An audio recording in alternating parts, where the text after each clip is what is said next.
अन्वय नाइक के परिवार के साथ रश्मि ठाकरे के भूमि सौदे में बरती गई अनियमितता का मामला एक तरफ चल ही रहा है और इस बीच उद्धव ठाकरे के बेटे और महाराष्ट्र सरकार के मंत्री Aditya Thackeray office of profit के मामले में फंस गए हैं। आदित्य ठाकरे पर आरोप है कि वे मंत्री और विधायक रहते हुए दो कंपनीज के पार्टनर बने रहे। आदित्य ठाकरे पर अगर ये आरोप सही पाए गए तो उनकी विधायकी और मंत्री की कुर्सी जा सकती है। आपको बता दें कि यूपीए कार्यकाल में ऑफिस ऑफ प्रॉफिट के मामले में फंसने के बाद सोनिया गांधी को लोकसभा की सदस्यता से इस्तीफा देना पड़ा था। कुछ वैसा ही मामला आदित्य ठाकरे का भी है। बीजेपी के नेता किरीट सोमैया ने उद्धव ठाकरे के बेटे आदित्य और उनकी पत्नी रश्मि ठाकरे से अन्वय नाइक परिवार के साथ हुए लैंड डील को लेकर कई बड़े और कड़े सवाल पूछे।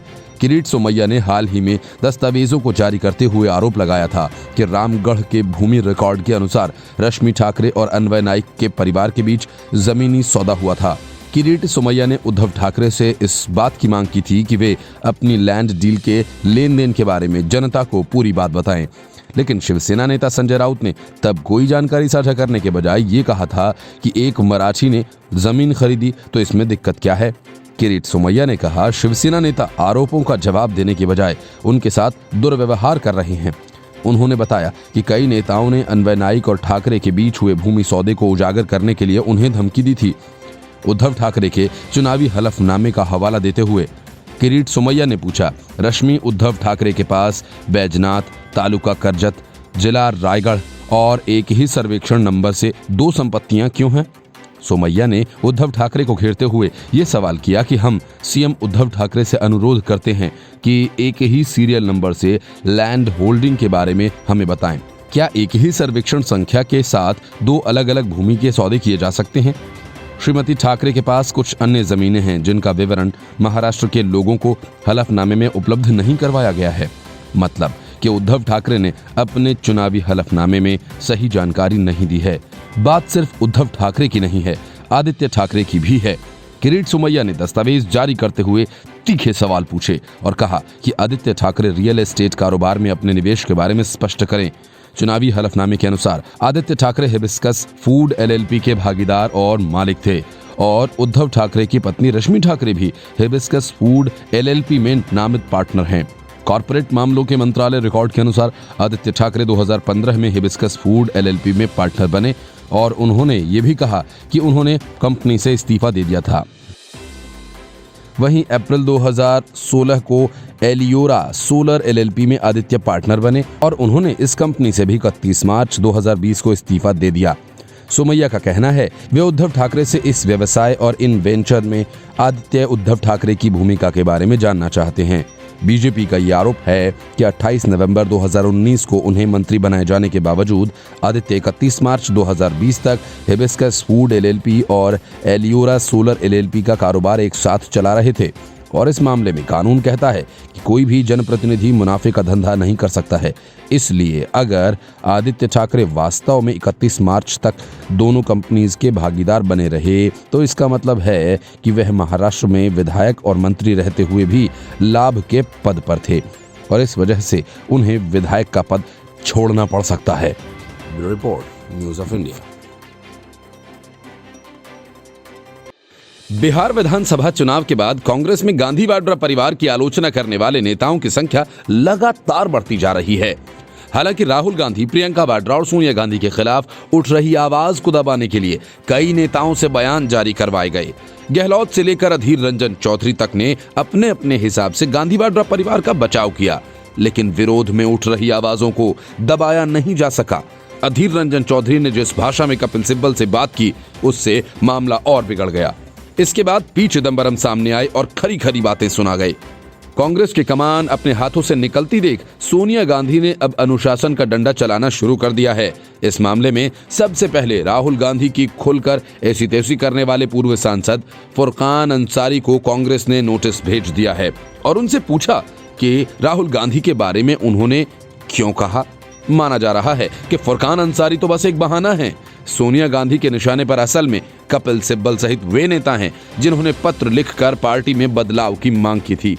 सूत्र बताते हैं अनुशासन पार्टी के सभी सदस्यों के लिए एक समान है। फुरकान अंसारी को कारण बताओ नोटिस देने के बाद अन्य असंतुष्ट नेताओं के खिलाफ भी कार्रवाई की मांग तेज हो जाएगी। पार्टी ने अभी तक किसी भी नेता के खिलाफ कोई कार्रवाई नहीं की है, लेकिन अब लगता है कि कुछ नेताओं पर गाज गिर सकती है। उन्होंने कहा, ऐसा करना जरूरी हो गया है क्योंकि नए अध्यक्ष के चुनाव के लिए प्रक्रिया शुरू हो चुकी है। जल्द चुनावी कार्यक्रम का ऐलान कर दिया जाएगा। शीर्ष नेतृत्व में इन दिनों लगातार उठापटक चल रही है। कांग्रेस नेता कपिल सिब्बल ने बिहार चुनाव के नतीजों के बाद पार्टी को आत्मविश्लेषण की सलाह दी, तो बंगाल कांग्रेस के अध्यक्ष अधीर रंजन चौधरी ने कहा कि उन्हें पार्टी छोड़ देनी चाहिए। इसके बाद मल्लिकार्जुन खड़गे ने अपने ही साथियों को जमकर लताड़ लगाई। मल्लिकार्जुन खड़गे ने पार्टी को कमजोर करने के लिए कांग्रेस नेताओं को ही जिम्मेदार ठहराया और बतौर पार्टी के नेता विश्वसनीयता पर भी सवाल खड़े किए। खड़गे ने कहा, मैं कुछ वरिष्ठ नेताओं की ओर से पार्टी और हमारे नेताओं को लेकर दिए गए बयानों की वजह से आहत हूं। उन्होंने कहा कि एक तरफ हमारे सामने बीजेपी आरएसएस की चुनौती है तो दूसरी तरफ हमारी पार्टी की आंतरिक कलह। जब तक हमें हमारे ही लोग कमजोर करते रहेंगे तब तक हम आगे नहीं बढ़ सकते हैं। यदि हमारी विचारधारा कमजोर होती है तो हम खत्म हो जाएंगे। आत्मविश्लेषण की सलाह पर राजस्थान के मुख्यमंत्री और कांग्रेस के नेता अशोक गहलोत ने सिलसिलेवार ट्वीट कर सिब्बल की आलोचना की। उन्हें नसीहत दी कि वह पार्टी के आंतरिक मसलों की सार्वजनिक रूप से चर्चा न करें और नेतृत्व में विश्वास रखें। अतीत के उदाहरणों का जिक्र करते हुए गहलोत ने ट्वीट किया और कहा कि जब जब संकट आया कांग्रेस पहले से भी मजबूत होकर उभरी। खड़गे ने कहा कि एक पुरानी कहावत है कि हार और परिवार में बीमारी होने पर अपने सच्चे दोस्तों की पहचान होती है, लेकिन हम अब हारे हुए और बीमार दोनों ही हैं। ऐसे में हम जानना चाहेंगे कि हमारे साथ कौन है और कौन नहीं। पूर्व केंद्रीय मंत्री ने कांग्रेस आलाकमान को निशाना बनाने वाले नेताओं की विश्वसनीयता पर सवाल उठाए हैं। ऐसे लोग अपने क्षेत्रों में यहां तक कि नगर सेवक तक नहीं पैदा कर सकते। Bureau report, news of India.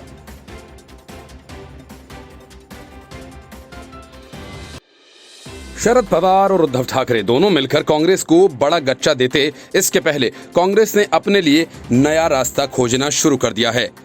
Congress को इस बात का अंदाजा हो गया है कि उद्धव ठाकरे के साथ उनकी ज्यादा निभने वाली नहीं है, इसलिए कांग्रेस ने इस बात का खुलकर ऐलान कर दिया कि बीएमसी चुनाव में वे अकेले अपने दम पर मैदान में उतरेंगे और न तो शिवसेना के साथ ही और न ही एनसीपी के साथ कोई समझौता करेंगे। कांग्रेस नेता रवि राजा ने कहा कि कांग्रेस अकेले ही बीएमसी चुनाव लड़ेगी और शिवसेना से गठबंधन की जरूरत नहीं है। महाराष्ट्र में फिलहाल एनसीपी कांग्रेस शिवसेना महाविकास आघाड़ी की सरकार है, जिसके मुख्यमंत्री उद्धव ठाकरे हैं। एनडीए में बीजेपी की गठबंधन सहयोगी रही शिवसेना ने पिछले साल नवंबर में विधानसभा चुनावों के बाद कांग्रेस और एनसीपी से हाथ मिला लिया और गठबंधन की सरकार बना डाली। असल में कांग्रेस को इस बात की पक्की खबर मिल गई थी कि उद्धव ठाकरे और शरद पवार समाजवादी पार्टी के साथ मिलकर बीएमसी में चुनाव में उसे किनारे लगाने वाले हैं। इसलिए कांग्रेस ने वक्त रहते ही अकेले चुनाव लड़ने का फैसला कर लिया। इसके पहले मुंबई कांग्रेस के पूर्व अध्यक्ष संजय निरुपम ने इस बात की आशंका जताई थी कि शिवसेना किसी भी वक्त कांग्रेस के साथ धोखा कर सकती है। इधर बीजेपी ने भी अकेले बीएमसी चुनाव लड़ने का ऐलान कर दिया है। पार्टी के नेता और पूर्व सीएम देवेंद्र फडणवीस ने कहा कि 2022 बीएमसी चुनाव में बीजेपी किसी से गठबंधन नहीं करेगी। उन्होंने बीजेपी कार्यकर्ताओं से कहा कि चुनाव की तैयारियां शुरू करें और मुंबई के सभी 227 वार्ड्स में पहुंचकर लोगों से संपर्क करना शुरू कर दें। बीजेपी नेता आशीष शेलार ने कहा कि शिवसेना के भगवा झंडे को पवित्र करने की आवश्यकता है, क्योंकि पार्टी ने हिंदुत्व के एजेंडे को छोड़कर एनसीपी और कांग्रेस से हाथ मिला लिया। शेलार की टिप्पणी शिवसेना नेता संजय राउत द्वारा बीजेपी के झंडे पर कथित रूप से की गई संवेदनशील टिप्पणी के बाद आई। दूसरी तरफ महाराष्ट्र के परिवहन मंत्री अनिल परब ने 2022 के बीएमसी चुनाव में जीत के बीजेपी के दावे पर कहा कि मुंबई के लोग पिछले 25 साल से शिवसेना से प्यार करते आए हैं और वे जानते हैं कि किसका समर्थन किया जाए। नगर निकाय पर पिछले 2 दशक से अधिक समय से शिवसेना का कब्जा है। अनिल परब ने कहा कि मुंबई शिवसेना से प्यार करती है। मुंबई पिछले 25 साल से शिवसेना से प्यार करती आई है। बहुत से लोग आए, कई घोषणाएं की और गायब हो गए, लेकिन मुंबई ने कभी शिवसेना से नाता नहीं तोड़ा। शिवसेना नेता ने कहा कि उनकी पार्टी एकमात्र पार्टी है जो हर समय मुंबई के लोगों के साथ रही है। राज ठाकरे की पार्टी एमएनएस ने भी बीएमसी चुनावों को लेकर अपनी तैयारियां शुरू कर दी हैं और इस सिलसिले में दिसंबर में मन से बड़ी रैली करने की तैयारी में है। एमएनएस बड़े पैमाने पर शिवसेना के कार्यकर्ताओं को अपने साथ जोड़ रही है। राज ठाकरे की ये मुहिम उद्धव ठाकरे के लिए मुश्किलें पैदा करने के लिए काफी है।